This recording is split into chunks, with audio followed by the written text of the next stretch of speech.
It was a cold, rainy night in a small, isolated town where everyone knew each other's secrets, or at least they thought they did.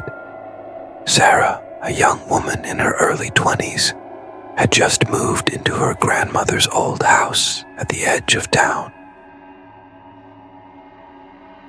The house had been abandoned for years, and the locals often whispered about the strange things that had happened there. The house creaked and groaned as the wind howled outside. Sarah had spent the entire day unpacking and was now curled up on the couch, sipping a cup of hot tea. She felt uneasy but couldn't quite place why. Maybe it was the storm, or maybe it was just the house itself, with its long, dark hallways and rooms filled with shadows. As she was about to doze off, the phone rang. Startled, Sarah jumped up and hurried to the phone hanging on the kitchen wall. She hesitated before picking it up, noticing the old rotary dial and wondering who could be calling at this hour. Hello? She answered. There was no response, just the faint sound of breathing on the other end. A chill ran down her spine. Hello, who's there? She repeated, a bit louder this time.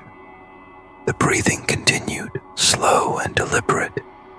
And then, finally, a voice, low and raspy, whispered, "I see you." Sarah's heart skipped a beat. She hung up the phone, her hands trembling.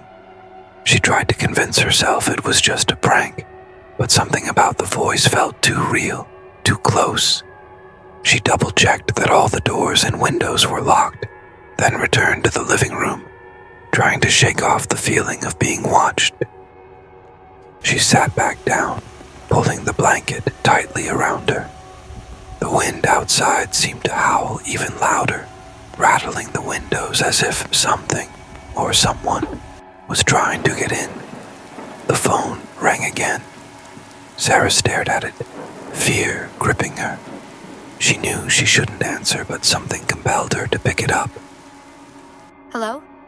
She whispered, barely able to get the word out. This time, the voice was clearer, closer. Why did you hang up, Sarah? She dropped the phone in shock. How did this person know her name? Panic surged through her as she backed away from the phone. Suddenly, she heard a creak from upstairs, like someone walking across the floorboards. Sarah's mind raced. She knew she was alone in the house. At least, she thought she was. She grabbed the fireplace poker and slowly made her way to the staircase. The old wooden steps groaned under her weight as she ascended, her heart pounding in her chest. As she reached the top of the stairs, she saw a faint light coming from under the door to the master bedroom. She knew she hadn't turned on any lights up there. Her breath caught in her throat as she approached the door, the floorboards creaking beneath her feet. She reached out with a trembling hand, gripping the doorknob. Taking a deep breath, she pushed the door open. The room was empty, but the light was on, casting eerie shadows on the walls. On the bed, she noticed something that hadn't been there before. A small, old-fashioned phone, the kind you would see in a museum. It was off the hook, and the receiver was lying next to it. Suddenly, the phone on the bed rang, the shrill sound echoing through the room.